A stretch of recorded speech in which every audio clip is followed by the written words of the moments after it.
আজ মঙ্গলবার পুলিশের মহাপরিদর্শক মোহাম্মদ মনিরুল ইসলামকে সাবেক প্রধানমন্ত্রী শেখ হাসিনা ও পলাতক আওয়ামী লীগ নেতাদের গ্রেপ্তারে ইন্টারপোলের রেড নোটিশ জারির বিষয়ে পদক্ষেপ নিতে চিঠি দেওয়া হয়েছে। এই চিঠি পাঠান আন্তর্জাতিক অপরাধ ট্রাইব্যুনালের চিফ প্রসিকিউটর মোহাম্মদ তাজুল ইসলাম। আন্তর্জাতিক অপরাধ ট্রাইব্যুনালের চিফ প্রসিকিউটর মোহাম্মদ তাজুল ইসলাম বলেন, সরকার সিদ্ধান্ত জানালে দল হিসাবে আওয়ামী লীগের বিচারের পদক্ষেপ নেওয়া হবে। গত 17 অক্টোবর, জুলাই, আগস্টের সংঘটিত গণহত্যা ও মানবতা বিরোধী অপরাধের অভিযোগে পৃথক মামলায় 46 জনের বিরুদ্ধে গ্রেপ্তারি পরোয়ানা জারি করেন আন্তর্জাতিক অপরাধ ট্রাইব্যুনাল। তারা হলেন শেখ হাসিনা, ওবায়দুল কাদের, শেখ রেহানা, মোহাম্মদ এ আরাফাত, আসাদুজ্জামান খান কামাল, আনিসুল হক, দীপুমণি, আকম মোজাম্মেল হক, শেখ হাসিনার ছেলে সজীবুজ্জের জয়, সাবেক মন্ত্রী জুনায়েদ আহমেদ পলক, শেখ সেলিম, ব্যারিস্টার ফজলে নূর তাপস, শেখ ফজলে শামস পরশ, সাবেক আইজিবি আব্দুল্লাহ আল মামুন, ডিবির সাবেক প্রধান হারুন রশিদ, পুলিশের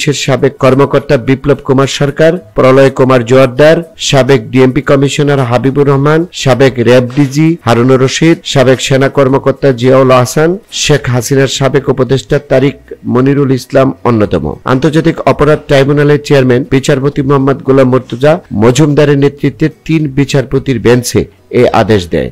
রফিকুল ইসলাম কোচি, ডেস্ক রিপোর্ট, আজকের সংবাদ।